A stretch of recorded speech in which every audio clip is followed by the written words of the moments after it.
뿌리 깊은 영성은 예수님의 영성입니다.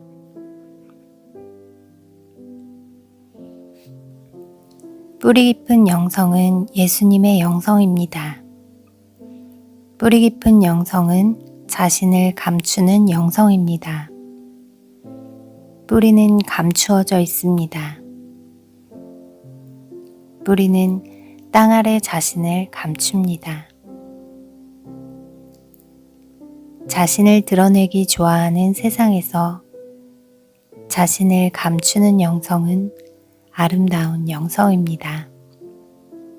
소박한 영성입니다.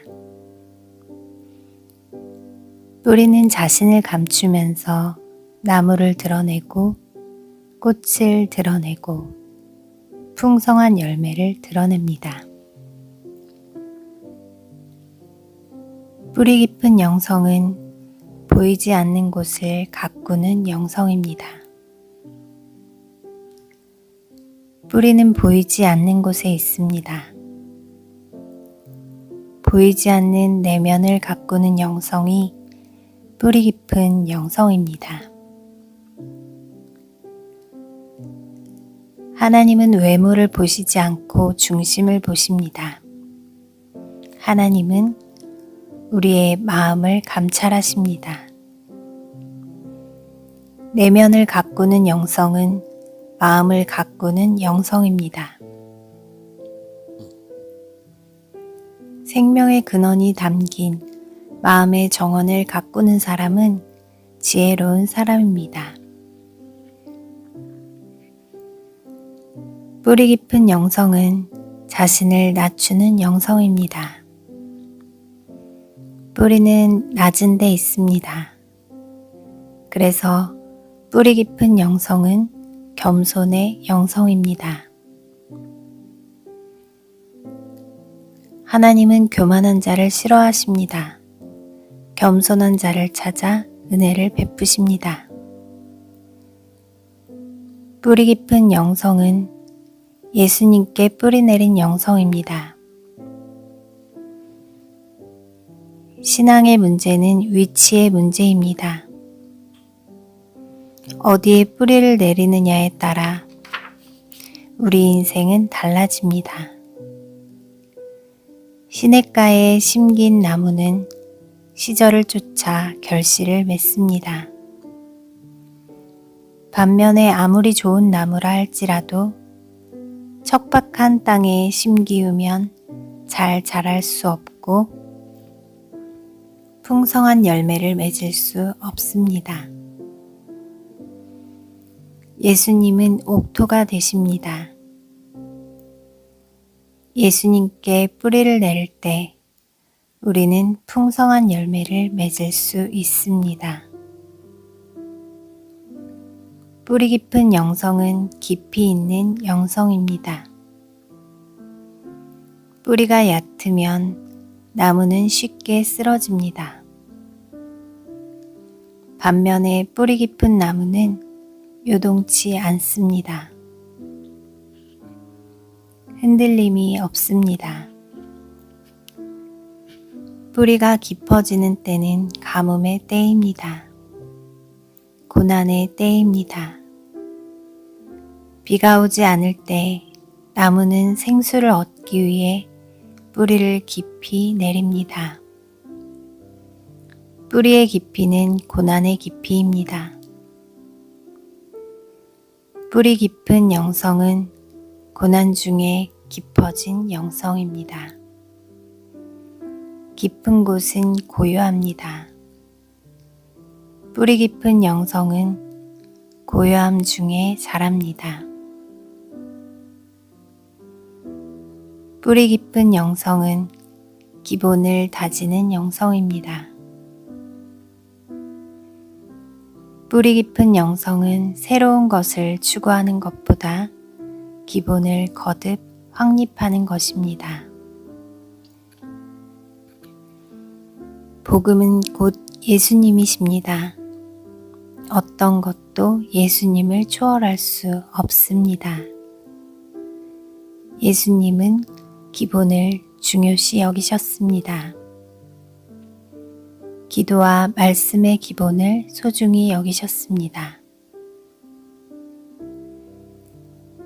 뿌리 깊은 영성은 사랑의 영성입니다. 뿌리는 지탱하고 공급해주는 일을 합니다. 나무가 지탱할 수 있는 것은 뿌리 때문입니다. 나무가 풍성한 열매를 맺을 수 있는 것은 뿌리가 공급해주는 영양분 때문입니다. 하나님의 사랑은 뿌리와 같습니다. 하나님의 사랑이 우리를 지탱시켜주고 우리에게 필요한 것을 공급해 줍니다. 뿌리 깊은 영성은 열매 맺는 영성입니다. 뿌리가 건강할 때 풍성한 열매를 맺습니다. 뿌리의 깊이가 나무의 높이를 결정합니다. 뿌리의 건강이 나무의 열매를 결정합니다. 풍성한 열매를 맺기 원한다면 먼저 뿌리를 잘 가꾸어야 합니다. 하나님은 열매를 찾으십니다.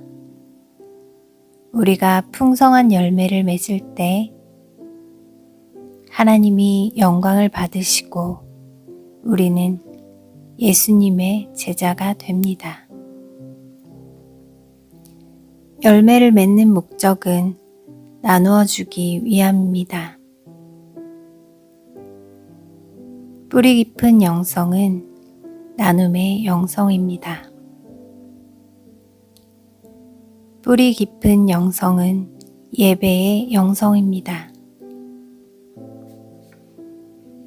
뿌리 깊은 영성은 하나님의 임재 앞에서 사는 영성입니다.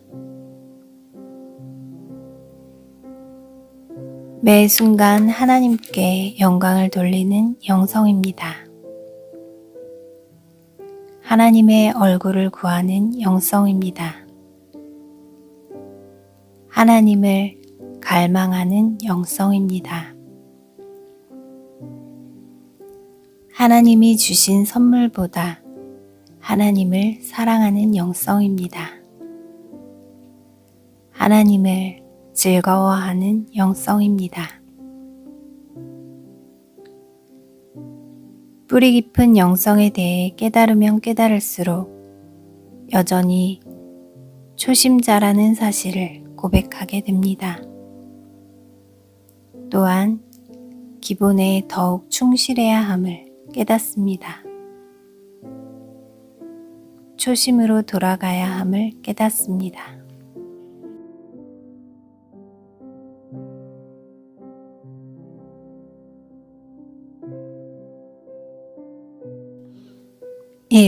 비움으로 시작되는 영성. 하나님의 사람들은 취함으로써 위대해진 것이 아니다. 비우고 버리고 떠남으로써 위대한 발자취를 남길 수 있었다.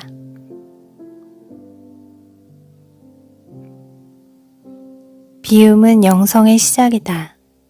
주님의 영성은 비움에서 시작되었다. 하나님과 동등됨을 취하지 아니하시고 자신을 비워 종의 형체를 가지셨다.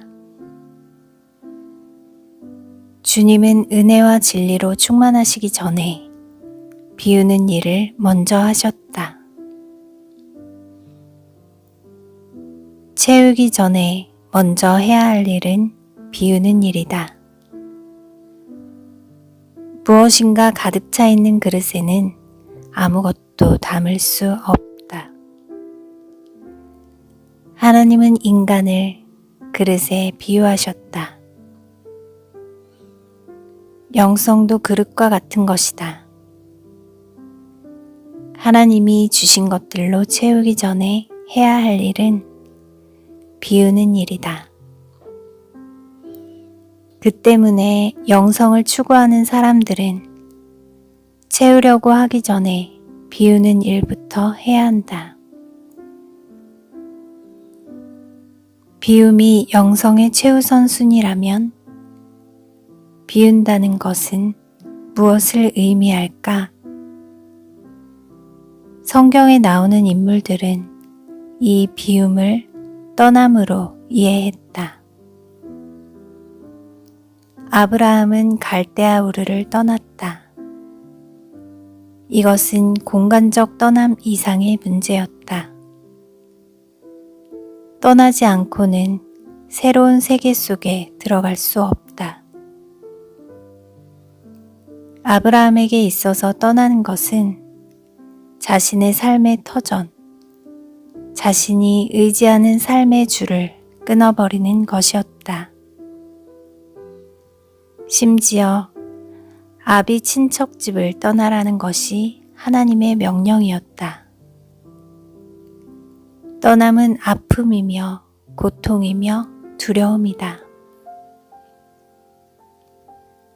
오랫동안 익숙해 있고 의지하며 살았던 터전을 버리고 떠난다는 것은 두려운 일이다. 떠남이 그토록 힘든 이유는 변화에 대한 두려움 때문이다.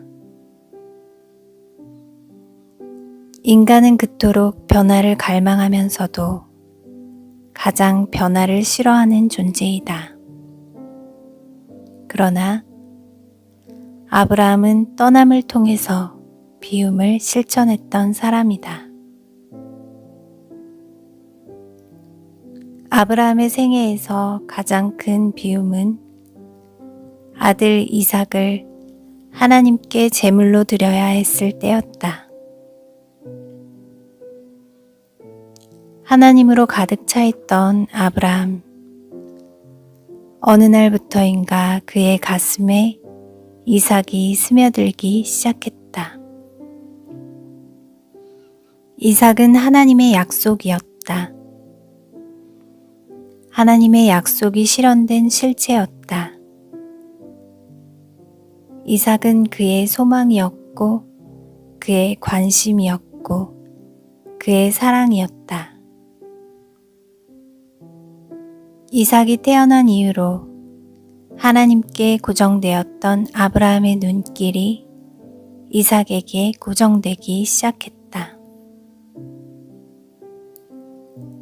하나님보다 이삭이 아브라함의 가슴에 가득 찬 어느 날 하나님은 아브라함을 부르셨다. 그리고 그의 사랑하는 독자 이삭을 제물로 바치라고 명령하셨다. 아브라함은 자신의 품에 가득 차 있던 이삭을 비워야 했다. 그러나 비움은 축복이 되었다. 비움을 통해서 아브라함은 하나님의 벗이 되었다. 2000년 후 하나님 자신의 품에 있는 독생자를 비우셔서 십자가에 희생시켜야 하는 아버지의 마음을 이 세상에서 가장 먼저 경험한 사람이 아브라함이었기 때문이다. 아버지 하나님은 독생자 예수 그리스도를 그의 품에서 비우셔야 했다. 인류 구원의 역사는 아버지의 그릇에 계셨던 예수님을 비우심으로 시작되었다. 하나님의 사람들은 취함으로써 위대해진 것이 아니다. 비우고 버리고 그리고 떠남으로써 위대한 발자취를 남길 수 있었다. 모세가 바로의 공주의 아들이 되는 것을 포기하는 순간 하나님의 사람이 되었다. 모세가 애굽 궁전을 버리고 떠나는 순간 영원히 빛나는 인물이 되었다. 나를 따라오너라. 내가 너희로 사람을 낚는 어부가 되게 하리라. 는 예수님의 부르심 앞에 제자들은 배와 부친을 버리고 주님을 쫓아감으로써 사도가 되었다. 영원한 것을 위해 영원하지 않은 것을 버리고 영원한 것을 위해 영원하지 않은 것을 비우는 일은 결코 어리석은 행동이 아니다. 짐 엘리어트는 잃어버려서는 안 되는 것을 얻기 위해 영원히 간직할 수 없는 것을 포기하는 자는 결코 어리석은 자가 아니라고 말했다. 두 손을 꽉 쥐고 있는 한 어떤 것도 받을 수 없다. 은혜를 사모하는 사람은 두 손을 펴야 한다. 빈손 위에 은총이 임하기 때문이다.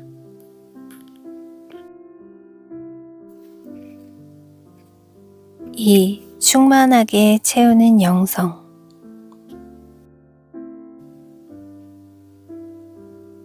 비움은 채움이 있을 때 의미가 있고 떠나는 것은 새로운 목적지가 있을 때 의미가 있다. 비운 후에는 하나님의 충만으로 가득 채워야 한다.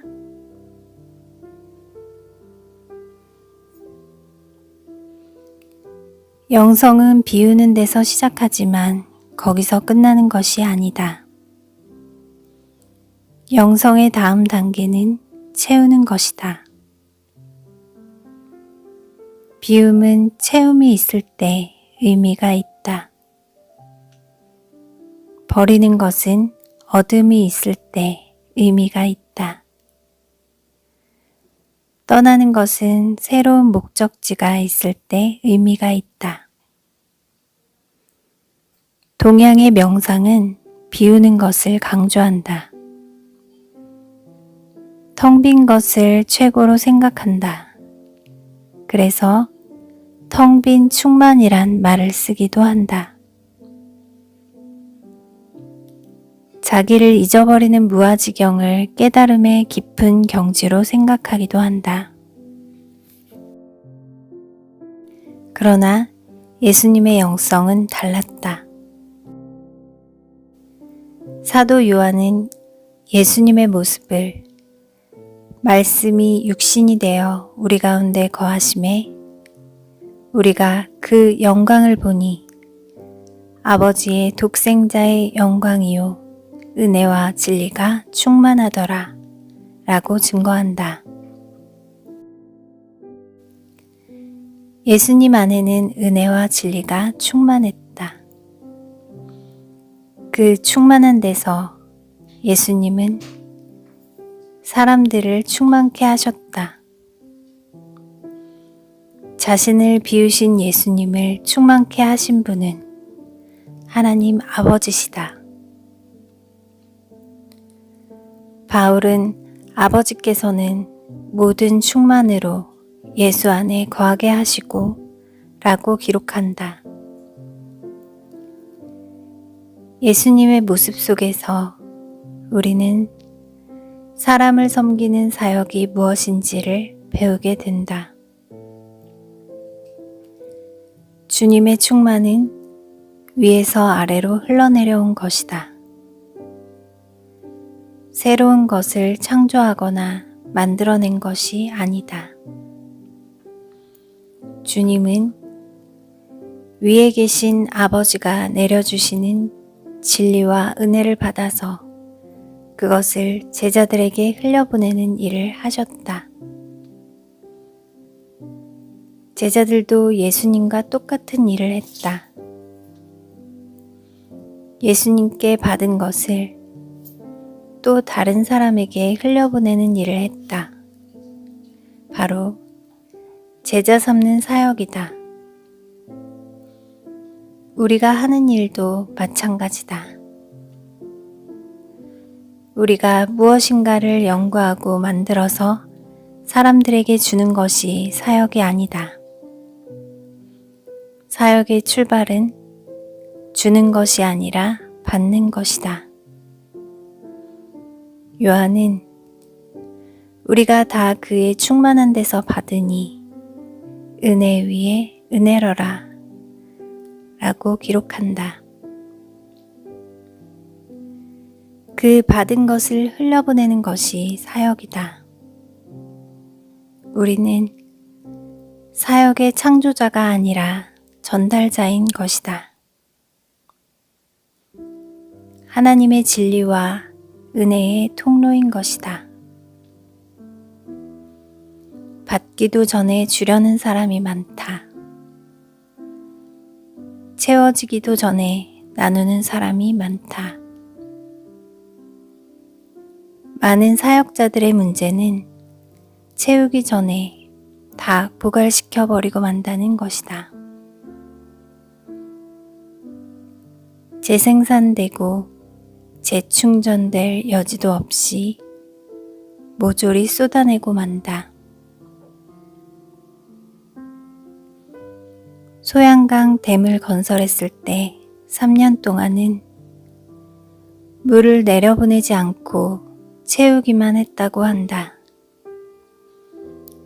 충만히 차기까지 기다린 것이다. 영성은 바로 이 기다림에서 무르익는다. 사역자들은 경쟁하듯이 주기를 소원한다. 무엇인가를 속히 성취하기를 원한다. 댐에 물이 차기도 전에 내려보내면 쉽게 고갈된다는 것을 모르는 탓이다. 하나님 나라에서 큰 자는 주기 전에 많이 받는 자이다. 많이 받는 만큼 많이 줄 수 있다. 성경은 충만이라는 말을 많이 사용한다. 특히 사도행전을 보면 은혜 충만, 진리 충만, 성령 충만, 지혜 충만, 그리고 믿음 충만이라는 표현이 자주 등장한다. 충만은 가득 찬 상태이다. 이 상태를 만족이라는 말로 표현할 수 있다. 참된 만족은 충만을 경험할 때이다. 영성을 추구한다는 것은 깊은 충만 속에 들어가는 것이다. 이 충만은 오직 예수님 안에 있다. 예수님을 나누는 것은 충만을 나누는 것이다. 그것이 영성을 추구하는 이의 사역이다.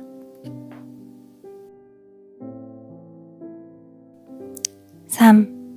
영성은 균형 잡힌 삶의 모습이다.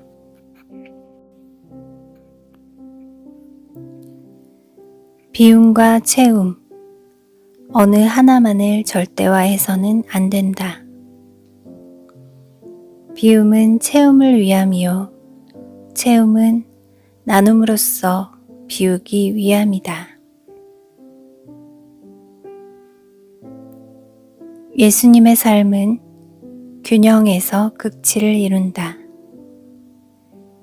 비움과 채움, 텅 빔과 충만, 버림과 치함이 완전한 조화를 이루셨다.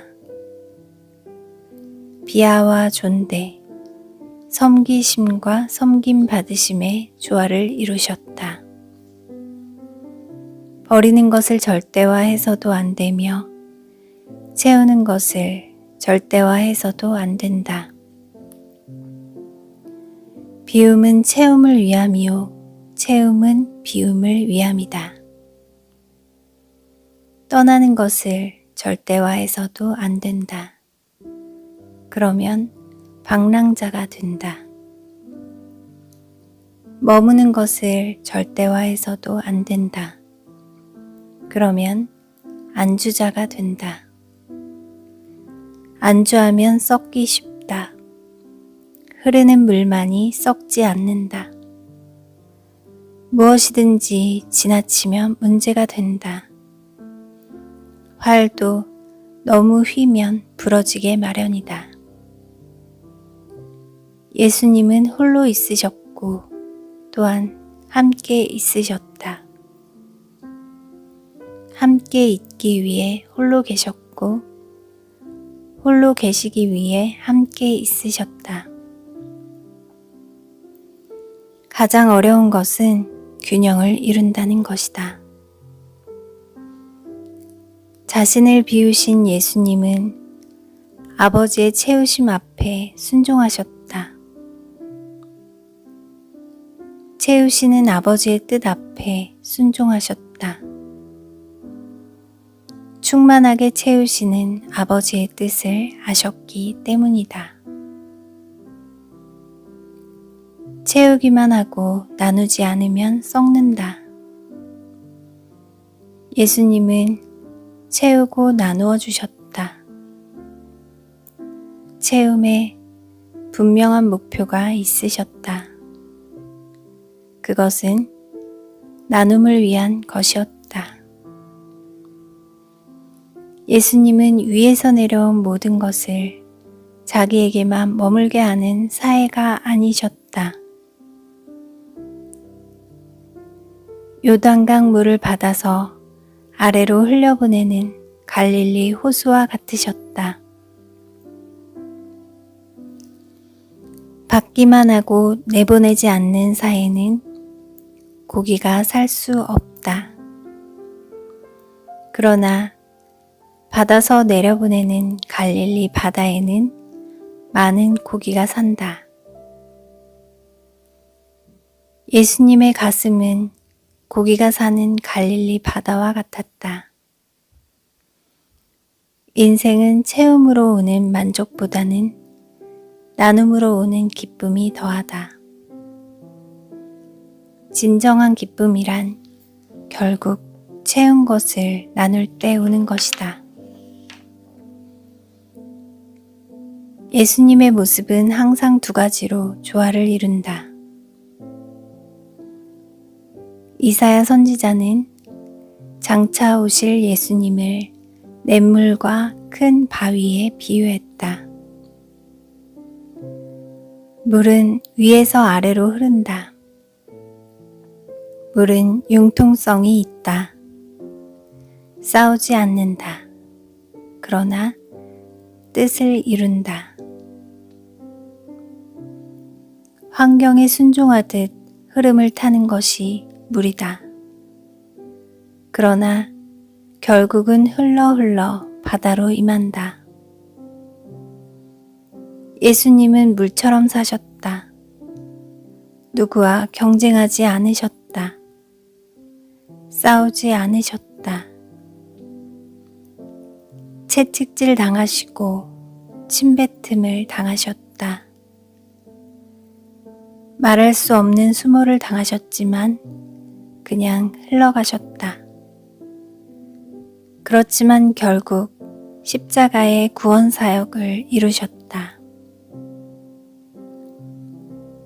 예수님은 물이실 뿐 아니라 바위셨다. 흔들림이 없으셨다. 가야 할 길을 가기 위해 사탄의 거센 유혹 앞에서도 견고히 서 계셨다. 아무리 배가 고파도 돌로 떡을 만들지 않으셨다. 토마스 제퍼슨의 말처럼 방법의 문제라면 물결을 타셨지만 원리의 문제라면 바위처럼 흔들림이 없으셨다. 예수님은 가란 자에게 생수를 주시는 물이셨다. 동시에 흔들리지 않는 반석이셨다. 예수님은 양이셨고 사자셨다. 예수님은 자신을 어린 양으로 묘사하고 동시에 사자로 드러내셨다. 요한계시록 5장을 보면 예수님의 두 면이 잘 묘사되어 있다. 예수님은 고난받으시는 어린 양으로 오셨다. 예수님은 흠도 없고 점도 없는 어린 양이시다. 그러나 정글의 왕 사자처럼 만왕의 왕이시기도 하다. 하나님이 만드신 환경에 순종하실 뿐 아니라 필요하다면 환경을 다스리시고 정복하신 왕이시다. 영성의 길에 선다는 것은 예수님처럼 균형 잡힌 삶을 산다는 것이다. 사역자에게 가장 중요한 것은 균형을 이루는 것이다. 영성을 추구하는 우리의 삶도 예수님의 모습을 닮아야 한다. 치우침이 없는 걸음으로 걸어야 한다.